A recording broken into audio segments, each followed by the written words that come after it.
Good morning. Thank you for joining me for another 5 good minutes with the Word. I'm Barry Bryson, and we're continuing our study of Luke's Gospel. And today we're in Luke chapter 8, and we're going to be talking about the healing of Legion in verses 26 through 39. This is the longest of the account, which we also have in Matthew and Mark, although Mark's, I think, is the more vivid account. But this is the longest in terms of verses and words.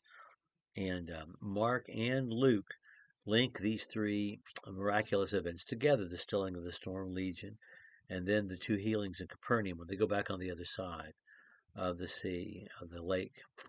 Jairus' daughter and the woman with the hemorrhage. So let's read the miracle. Luke chapter 8. I'll be reading verses 26 through 39. And they sailed to a country of the Gerasenes, which is opposite Galilee.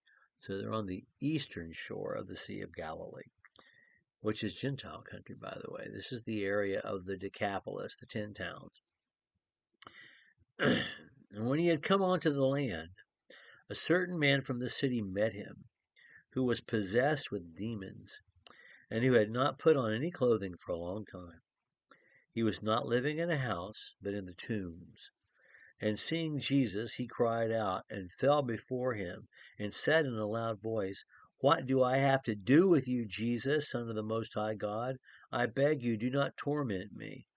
For he, Jesus, had been commanding the unclean spirit to come out of the man, for it had seized him many times. And he was bound with chains and shackles and kept under guard, and yet he would burst his fetters and be driven by the demon into the deserts. And Jesus asked him, "What is your name?" And he said, "Legion, for we are many, for many demons had entered him." And they were entreating him not to command them to depart into the abyss. Now, there was a herd of many swine feeding there on the mount, and the demons entreated him to permit them to enter the swine.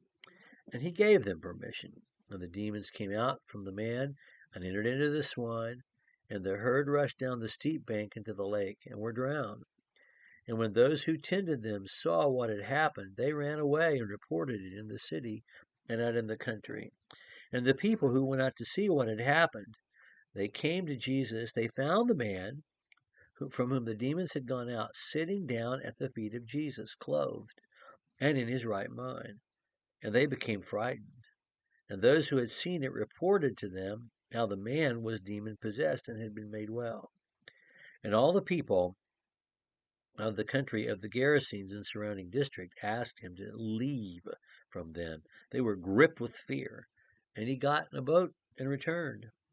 But the man from whom the demons had gone out was begging him that he might accompany him, but he sent him away, saying, "Return to your house and describe what great things God has done for you."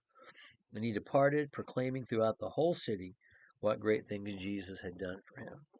Such a wonderful account, vivid, even in Luke's gospel. It just is, and frightening and strange. It's it's almost if there was a miracle event that made you think of Edgar Allan Poe, it would be this, with Legion and the demons and the graveyard and the pigs and all of it. I almost never teach this passage when I don't have several people complaining about the treatment of the pigs in it. Um, I don't know how to dignify that. The pigs are necessary to the account. They're necessary to the event because they're part of the proof that a miracle has occurred. They're part of the proof that the man is well because people know what happened to the evil spirits that left the man. They know what happened to them. I mean, the pigs themselves are necessary to the unfolding of events for this man who's now going back without Jesus and the rest of the apostles to preach the gospel of Jesus Christ to the Gentiles who lived in the Decapolis. Once again, we have the calm being more frightening than the storm itself. The storm being the internal storms of this man in his life, which was so frightening, that the people had driven him, into this deserted place, into the tombs. We have him running up to Jesus, the magnetic pull of Jesus. We have Jesus refusing to accept the testimony of demons. A lot of people also have an issue with Jesus saying, sure, go right into those pigs. They're afraid of going into the abyss, meaning they don't want to leave the earth yet and go into hell because hell is made for them. We know this from Jesus preaching in Matthew 25. Um, God did not make hell for human beings. God made hell for the devil and his angels, the devil and his minions. And that's where they don't want to go. That's cautionary for us as well. And then Jesus saying, sure, go right ahead. Go into those pigs if you want to. Jesus is in no way cutting them some slack or doing them a solid because they're going to go in anyway. And because them going into the pigs is necessary to the unfolding of these events. It's part of the plan of how it has to happen. And it does happen. And it's interesting when people see what Jesus can do, their reaction is, you need to go. You need to go. We can see this man that we were afraid of now completely saying, but we don't get this, and you need to go. And Jesus went.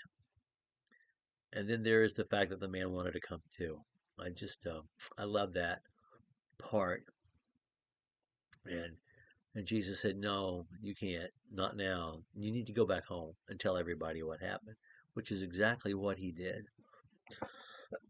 Before Jesus sends out the 12, well, no, he has already sent out the 12, but before he sends out the 70, before the Great Commission, he has sent this Gentile to preach the gospel, which I think is an amazing thing. Okay.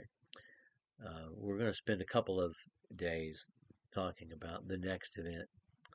And I think instead of trying to chop it up chronologically, we'll talk about each miracle by itself. But anyway, we'll pick up next time. We're together with verse 26. Thank you for joining me. Another 5 good minutes with the Word.